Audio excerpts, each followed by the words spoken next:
Film की शुरुआत एक छोटे शहर से होती है, जहां एक ही रात ठीक 2:17 पर कुछ बेहद डरावना घटता है।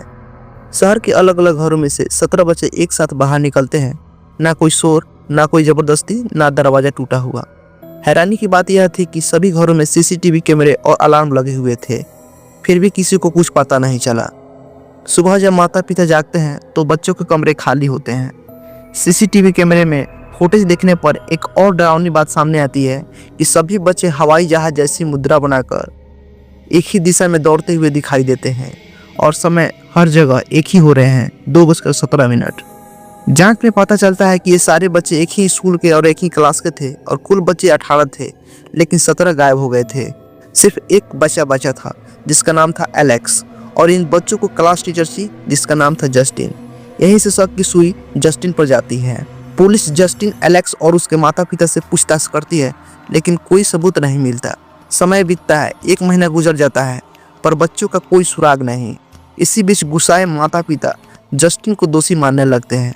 लोग कहने लगते हैं कि ये औरत चुड़ैल है, काले जादू से बच्चे को गायब कर दिया। हालांकि पुलिस उसे निर्दोष मानती है, लेकिन समाज उसे सजा देने लायक समझती है। जस्टिन अंदर से टूट जाती है, शराब पीने लगती है और खुद को अकेला महसूस करती है। जांच के बाद स्कूल को दोबारा खोलने की तैयारी होती है, लेकिन उससे पहले एक बड़ी पेरेंट्स मीटिंग बुलाई जाती है। वहां सभी पीड़ित माता पिता आते हैं और फिर से जस्टिन पर आरोप लगाते हैं। एक पिता आर्चर होते हैं जिसका बेटा भी उसी में गायब हो गया रहता है, खुलेआम जस्टिन को चुड़ैल कह देता है। भीड़ हिंसक हो जाती है, लोग उसे मारने तक को भी तैयार हो जाते हैं। किसी तरह प्रिंसिपल उसे बाहर बचाकर सिक्योरिटी के साथ बाहर निकालता है और कहता है कि घर जाओ, बाहर मत निकलना। घर पहुंचकर जस्टिन पूरी तरह टूट जाती है। वह शराब पीती है। तभी दरवाजे की घंटी बजती है। वह पूछती है कौन है। कोई जवाब नहीं। झरोखे, खिड़की सब देखती है, पर बाहर कोई नहीं था। जैसे ही वह पीछे हटती है तो दरवाजे पर जोर जोर से धमाका होता है। डर के बावजूद वह बाहर निकलती है तो देखती है उसकी कार पर बड़े अक्षरों में लिखा रहता है विच। अगले दिन जस्टिन पुलिस स्टेशन जाती है। वहां उसकी मुलाकात एक पुलिस ऑफिसर से होती है जो उसका दोस्त है। वह उससे ढांढस बांधने की कोशिश करता है, लेकिन जस्टिन को अब लगने लगता है कि एलेक्स कुछ छुपा रहा है। जस्टिन एक दिन एलेक्स के पीछा करती है। वह उसके घर जाती है, डोरबेल बजाती है, कोई नहीं खुलता। खिड़कियां कागज से ढकी है। घर के अंदर अजीब सन्नाटा है।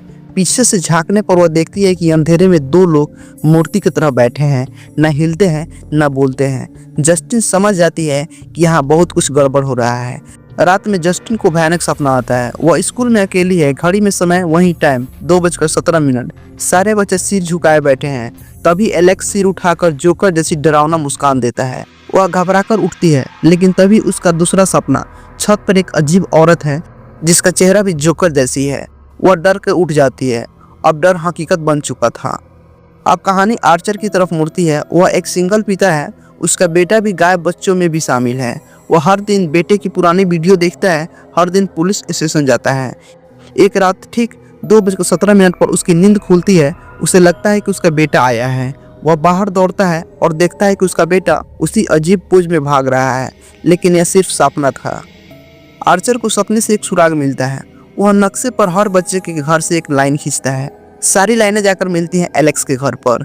वह शक यकीन में बदल जाता है। सच सामने आता है कि जो एलेक्स की चाची है, जिसका नाम रहता है ग्लैडिस, असल में इस सब के पीछे है। वह कोई आम औरत नहीं है, बल्कि काले जादू की माहिर चुड़ैल है।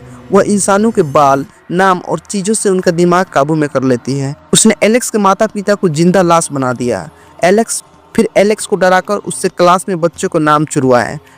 ठीक 2:17 पर उसने जादू किया और बच्चों को अपने पास बुला लिया। बच्चे अब बच्चे नहीं थे, वह बन चुके थे ओपेंस, यानी जिंदा हथियार। दर्द महसूस नहीं करते, आदेश नहीं टालते, मशीनों की तरह चलते हैं। ग्लैडी उनकी जिंदगी की ताकत अपने लिए इस्तेमाल कर रही थी ताकि वह जवान रह सके। अंत में जस्टिन और आर्चर उस घर तक पहुंचते हैं। ग्लैडिस उनको कंट्रोल कर चुकी होती है। पुलिस ऑफिसर, ड्रग डीलर, सबको भयानक संघर्ष होता है। आखिरकार एलेक्स हिम्मत करता है और वहीं जादू ग्लैडिस पर इस्तेमाल करता है। बच्चे आज़ाद हो जाते हैं और ग्लैडिस अपने ही हथियारों का शिकार बन जाती है। ग्लैडिस मर जाती है, बच्चे मिल जाते हैं, लेकिन सब पहले जैसे नहीं होते हैं। कुछ लोग ठीक हो जाते हैं, कुछ हमेशा के लिए जिंदा लाश बन जाते हैं, क्योंकि उनकी जीवन शक्ति पहले ही छीनी जा चुकी थी।